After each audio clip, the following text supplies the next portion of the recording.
Mobile and gaming is the Wild West right now in Yeah. terms of this, because there are games that will run ads and really feels like early days display. They'll run games that are generating clicks just to get you to the next ad or get you through to the game, but they are the most meaningless clicks on the face of the earth. Then there are other ads that are high quality, engaged experience and have a nice look and feel. Welcome to the Incremental Marketer, a content series where we meet with top marketing executives and leaders across industries to help you drive growth in your business.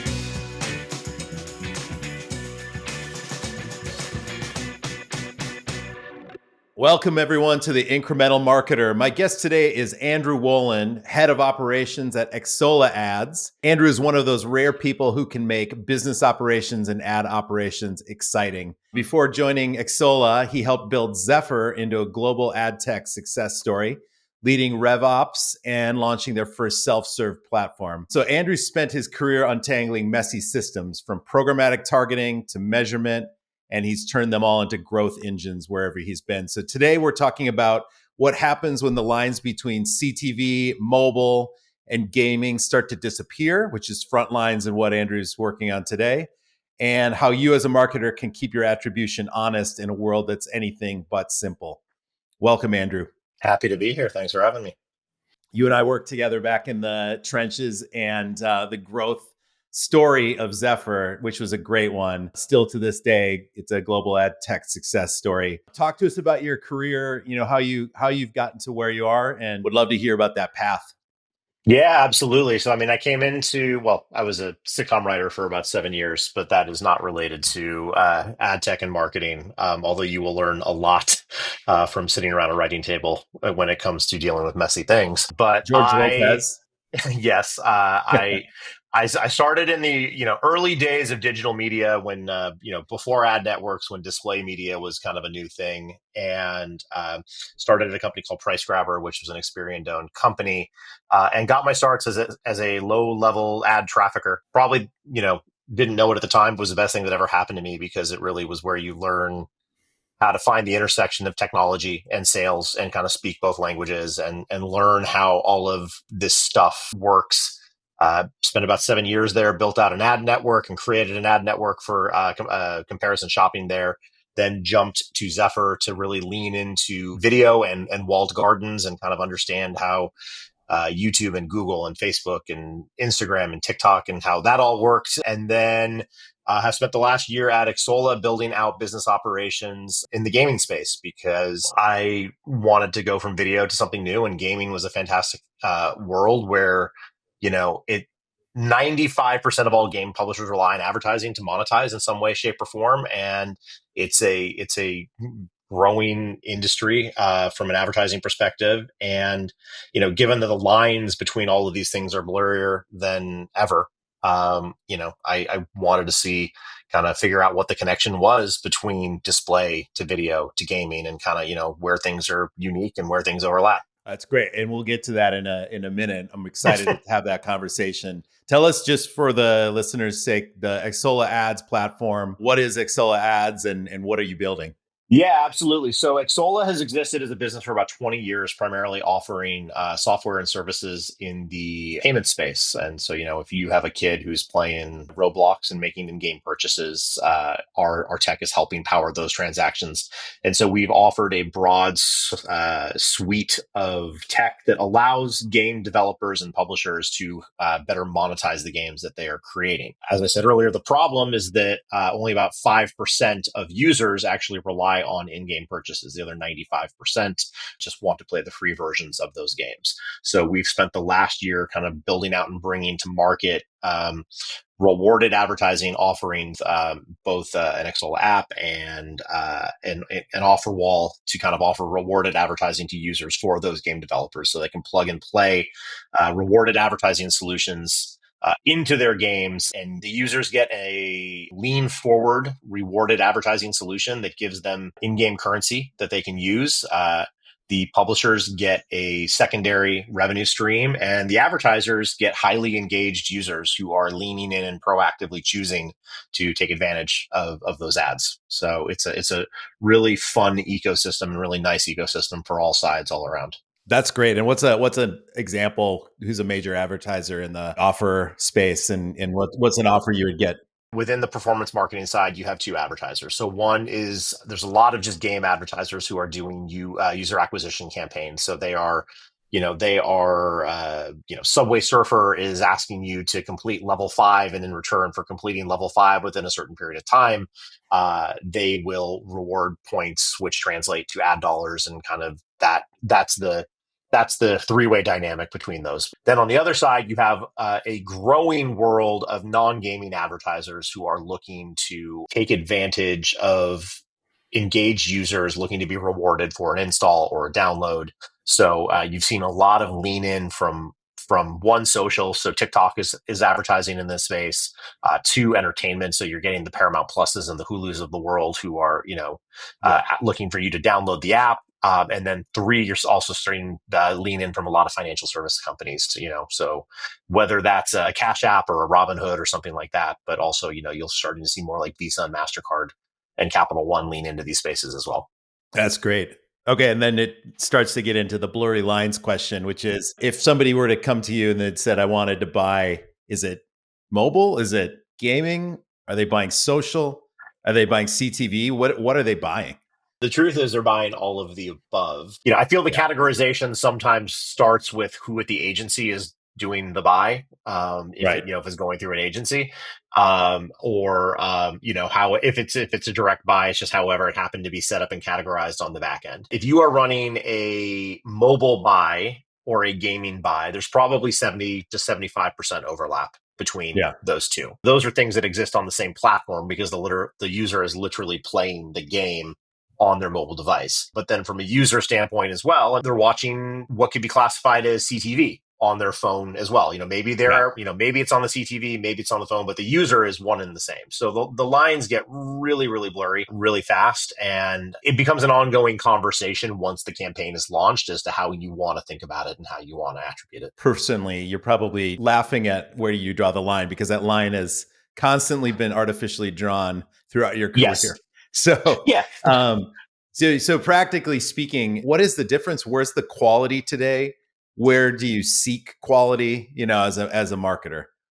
This is a line that is constantly being towed, and depending on where you're at in the kind of seasonal cycle of advertising, it varies on what side of the line you're actually on. I mean, I remember the early days of display media. You saw quality get bastardized, for lack of a better word, really quickly, and next thing you know, you're living on sites that are part of ad networks that have 20 banners, and they're refreshing just to drive CTR and impressions and things like that. The quality really took a nosedive.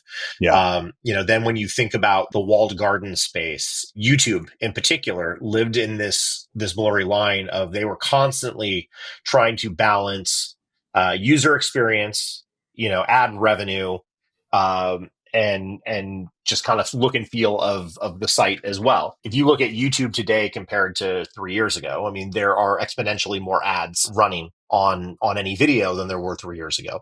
And so, I think that's probably hurt the quality to some degree, although I'm sure they have metrics on the back end that are, saying that it's just fine, but it's a more ad laden experience.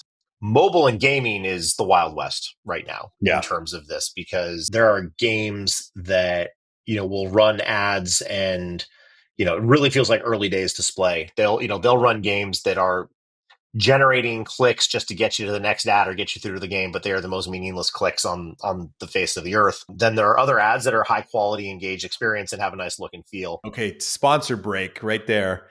Click-through rate. I want to talk to you about this because finish your thought and then let's get into that click-through rate discussion or debate. My point on how you deal with quality is you really have to know what you are getting and kind of what the ecosystem is. There's a difference between YouTube and the Google Display Network. There's a difference between something that is owned and operated and part of a broader network. You have to factor those things in, and there's always a head and a tail to anything that you're advertising. And just, I think in your models, you factor in both sides of that equation. That's great. And having been a price grabber in the early part of your career, I remember you told me a story of how you and your team could make any click-through rate happen based on the combination of the inventory and the image you showed. And it wasn't necessarily a positive, right? So when marketers are looking for click-through rates, and not saying you did that, knowingly, but you just knew that there were certain environments that were high click-through rate but low quality. And talk to us about that, because I feel like click-through rate is still a major misnomer in terms of its real function. Yeah, I mean, the misnomer of click-through rate is, look, on the positive, it is one of the few metrics you have that is a like proactive. The user saw my ad and then took an action. So that's, Right. that's the upside of it. The downside is that it is just a scenario where you can completely manipulate that, because the bigger question is, why did they take that action? Yeah. Did they take that action just to get to the next part of your game? Did they take that action because, you're running, in the early days of, display media, where things were not regulated and you didn't have any kind of the measurement partners out there that were really doing any of this stuff? There were sites that would, put a banner at the top of the page. It was a website that was designed just to drive clicks, and Yeah. there was no endpoint really beyond that. And if you were managing a large scale ad network back in the day, it was kind of a, don't ask any questions you don't want the answers to. If the goal is just drive click through rate, you'll drive click through rate at a site, and you don't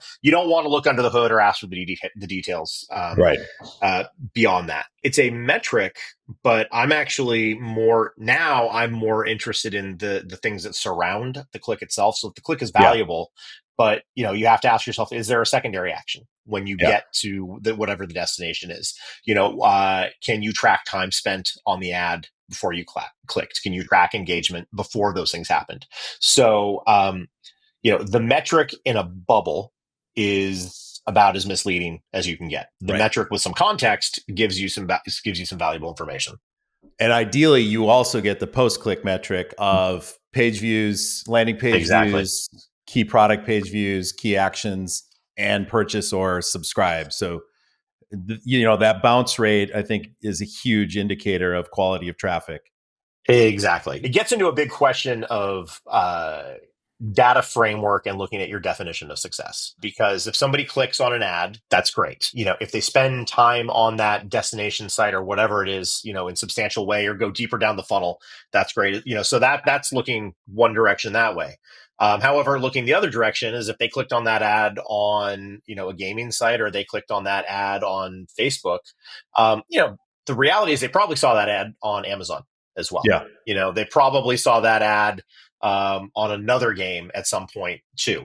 And so, going down the funnel, secondary attribution, time spent, those metrics all matter. And then having a data framework that allows you to really kind of consider the overlap of all the spaces you're advertising in, because nobody's advertising in any one channel or any one platform. So, what does that world look like? What are the benchmarks for that metric, for that landscape? How do you dedupe? How do you give credit to multiple things? Because it's usually not, oh, I just saw this ad, that's amazing, I want to click right then and there, and that's where the funnel starts. There's a longer journey involved in that process. You mentioned channel planning, and I'm curious how that channel planning element looks for you as you actually get into a marketer discussion. So channel versus audience. If I'm a marketer looking at my audience plan and I want to find it across mobile, what are the tools that I can use for that? And is it easier to use channel or? I mean, I think the truth, like most situations, is probably a combination of both. Yeah. I actually think of it as three legs of a stool. On the one hand, you have channel. On the other leg, you have audience. And then the third leg is platform or publisher or whatever that is. And they all have to exist in unison with each other. If you are advertising or marketing on a big platform like Google or Facebook, I mean, you're going to hit all the channels just by doing that. And they hit every audience. They also, this used to be true of Google back in the day. I think it was, up to 50% of their audience is classified as unknown from some standpoint. So, you don't want to just eliminate 50% of that audience just because you have a strict audience-based strategy. If you're trying to reach women 25 to 45, there are plenty of women 25 to 45 in that unknown audience, and you don't want to eliminate that. So, okay, what's the context and content you can use to reach that audience? Do you have benchmarks, previously that, certain audiences skew mobile or skew CTV and stuff like, so a lot of this is data structure and benchmarking beforehand that allow you to find the balance between all three of those things, and then adjust accordingly once you ran, because it's not as simple as saying, I am hitting my audience running on TikTok, or I am hitting my audience running in this gaming environment. It is, sure it's performing well, but is it performing better than it has in the past? Is there incremental reach or incremental growth or incremental performance that can be achieved if you change things up? And then you get into the fun world of slicing and dicing all of this stuff on top of that. It's like, okay, Google is great, but you know what? I actually, I want to not do mobile with them and just do YouTube, or do you have access to their preferred inventory? I just want to take a stab, at that, and, really starting to pull those levers and twist those dials and get a sense. But all of that starts with some sense of expectation going in. Sure, that makes sense. You're also thinking about, the Google use cases, the 50% unknown. How much is modeled in this day and age of audience that you choose, in your ad platform? How much of it is definitely deterministic? It's been self-attributed by the user. Talk about that factor. I think as you sell audience, or you position against audience. Look, there's always a world of inferred audience and lookalike modeling. I mean, there's the people and there's the people you can go directly after. It becomes a world of certainty versus scale. There's some back-end testing you can do. There's, brand studies and case studies and things like that you can do to try and kind of get a better look at inferring who those users actually are. You don't want to be so dead set on any one audience, because you may actually open up yourself to the possibility that there are other audiences out there that you want to reach as well. Whether that's discovering the success of your marketing campaign actually crosses the gender divide, or perhaps your age range is wider than you intended it to be. I mean, to some degree, success is success. I think what you do, though, is you set these things up as separate campaigns. I am targeting my known audience. I am targeting my unknown audience. You have different definitions of performance and success for each one of them. Obviously, they roll up to an overall KPI. At the end of the day, it doesn't matter what the channel is, what the platform is. You have an ROI that is either good or bad for the marketing campaign you're running, or better or worse than what you would expect for the marketing campaign that you're running. I think from there, it is really just understanding that you have hundreds of sub campaigns that you are looking at and optimizing against. But what I think needs to not get lost in the shuffle is you should have different expectations for each one of those 100 campaigns. Your definition of an audience on target percentage for something that you're going to get should be completely different than the thing you don't know you're going to get. And by the way, maybe you treat that more as a learning bucket where you're open to more experimentation to just kind of find things that stick. And then, then you get into the fun of shifting budget and optimization. And everything I just said is within the ecosystem of probably one platform. Do I actually want to shift from Amazon to Facebook to YouTube, or, go even broader and shift from CTV to straight gaming, or I want to zero in away from mobile and really focus just on an actual gaming experience. And if I can, eliminate mobile web altogether, although there's overlap between those as well. Right. You're in the shoes of a marketer. So this advice for the next generation of digital attribution, you've seen it, through a couple of decades of being in this business, back from the display world, going into YouTube, going into walled gardens, and now you're in mobile. How do you build a better attribution model? What's the way you recommend me as a marketer set up the ideal attribution model? I think to the extent you can, you start with quality benchmarks and kind of some heuristics of overlap. So again, if you go back to that three-legged stool analogy of channel, platform, and audience, you have to go into that with a deduplication expectation, across the board. My mobile audience and my gaming audience are going to be one and the same to some degree. My channel and my platform are going to have overlap with each one of those. I think attribution starts with expectation. If you start from that place, then you can get into optimizing once the campaign actually goes. And optimization can't just be one KPI. I mean, I remember working with an advertiser. They never had the click through or last click attribution to show that there was a connection between search and ad spend. But when they paused search, they saw an anecdotal drop in the conversion metrics on their actual advertising campaign Right. at the same time. You just have to accept that all of these things exist in the same world. And then when you start optimizing, you have to optimize to multiple things at the same time, which for me, it is deeper funnel metrics. It's not just the click. It's what happens after the click. And then it's also to the extent that you can rely on third parties that actually specialize in cross-platform measurement.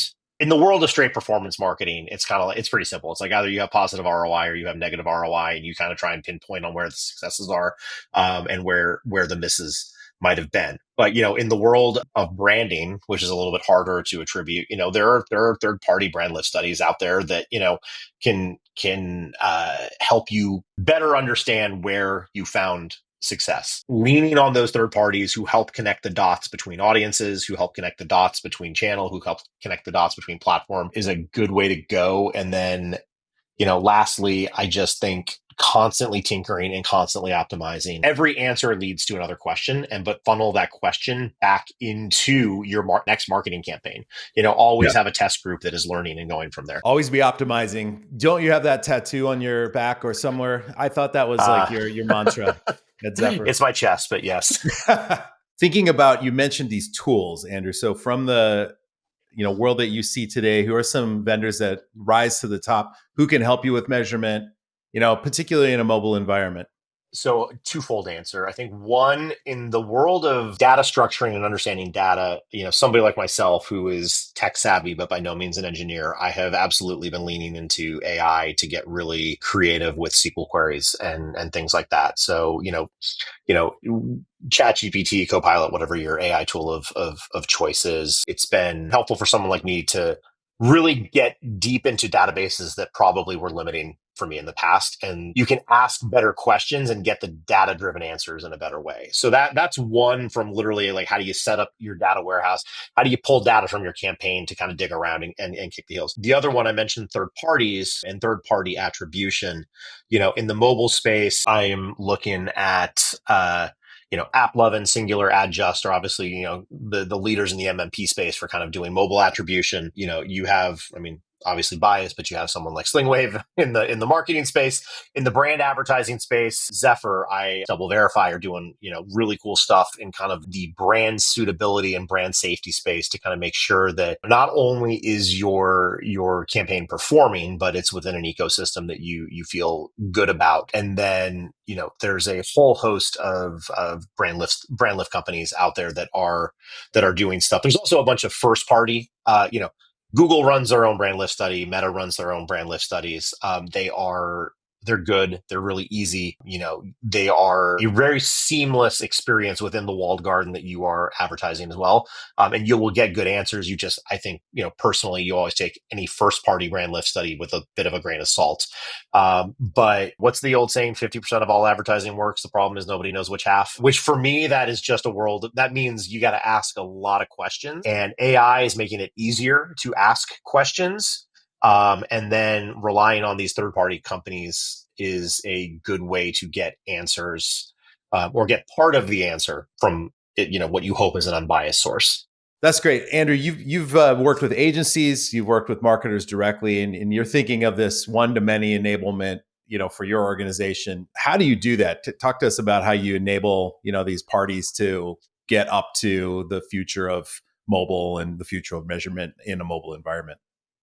Yeah, I think to your point, it depends on who you are working with and what setups they already have in place, and also what part of the buy you frankly are kind of in their If you are a small piece of a larger buy, they have a framework of data they're already using. It's our job to inform them to some degree of maybe if you looked at it this way or you also did this. But you're pushing a bit of a boulder uphill because they have an entire framework that they're pretty set in place. If you are a larger part of the buy, or if you are working with them directly, it is about giving them data in a way they want to see it, that kind of says, everything I've talked about already, like this is what we know, this is what we think.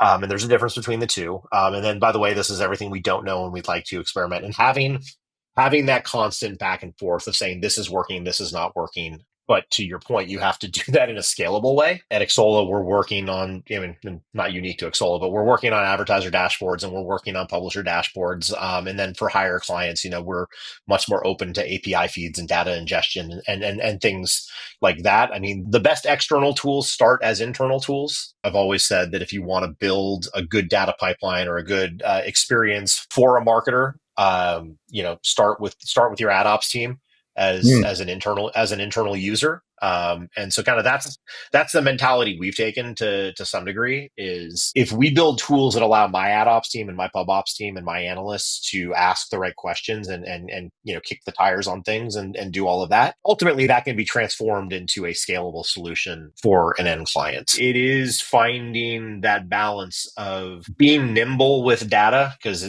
again, there are more questions than answers, being nimble, but also getting it to them fast. And that is a constant tug of war that I do think AI is making easier in the long run, and because you can just pivot stuff in a much faster way. And we are leaning into solutions like that, while still, I think the crux for me is always this stuff needs to be human assisted, because you need somebody looking at the data to figure out what's going on. But it's one heck of a powerful tool to assist you in kind of slicing things up.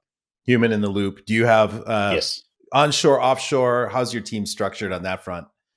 Primarily onshore at this point, although Xsolla is a global company. We have 1,500 so employees scattered across the globe, and so we have different teams in Europe, in Kuala Lumpur, in Japan, Korea, and obviously here. There's a world of third party companies that are offshore that can kind of help with some of the stuff. But it's interesting that I do think that's a world where AI is also helping. You don't necessarily need a large offshore team to handle some of this. Sometimes you can now actually have smaller teams and, make sure they have the proper tooling, and then you can just, you can iterate faster and to use an old Zephyr phrase, human in the loop, and really, and really kind of manage that. I mean, I know you've managed massive teams and you've had a whole scalability, infrastructure in terms of how you've done that in every one of your roles. So I'm curious on, as I'll leave you with this, how much different is it going to be in a year with LLMs and capabilities that are just forming as we're currently recording this? My general hypothesis is that 1 year from now, as much focus as there is on solving the crazy big problems right now, I think a year from now, there will be a really fascinating trend of using AI and LLMs and general AI to solve some really small, painful problems, and really get into the very specific, nuanced thing. Like, this is my operations brain, but it's like, rather than trying to solve every problem in the world, how do we use AI to make sure that all of these columns that are mislabeled and don't necessarily line up, and some have dashes and some have commas and some have all of this stuff, magically gets spit out into a formatted data set that actually makes it a lot easier to parse this stuff and have learnings and stuff like that. So I think 5 years from now, we'll be back to the big problems. But I actually think there's going to be a spot where a year from now, it's going to be, well, let's get really focused on some unique stuff. And that's where the wins are going to be. Andrew, this has been great. We've covered a ton, from the CTR fallacy to how marketers can navigate a future where platforms and channels and formats all blur together, to your point. Thank you for joining us on the Incremental Marketer. Yeah, happy to be here. Thanks for having me. Love the conversation. Likewise. And how can people get in touch with you? If you know where I live, knock on my front door and say hello. But other than that, I would say LinkedIn's probably the best place to reach out, and I'm happy to chat with anyone anywhere. Great. Thanks, Andrew. And for all our listeners, thank you for joining us today on this episode of The Incremental Marketer. Stay tuned for more voices, more lessons, and more proof that incremental moves can drive big growth. If you enjoyed this conversation, don't forget to subscribe, like, and share, and join us for more episodes with the leaders shaping the future of marketing.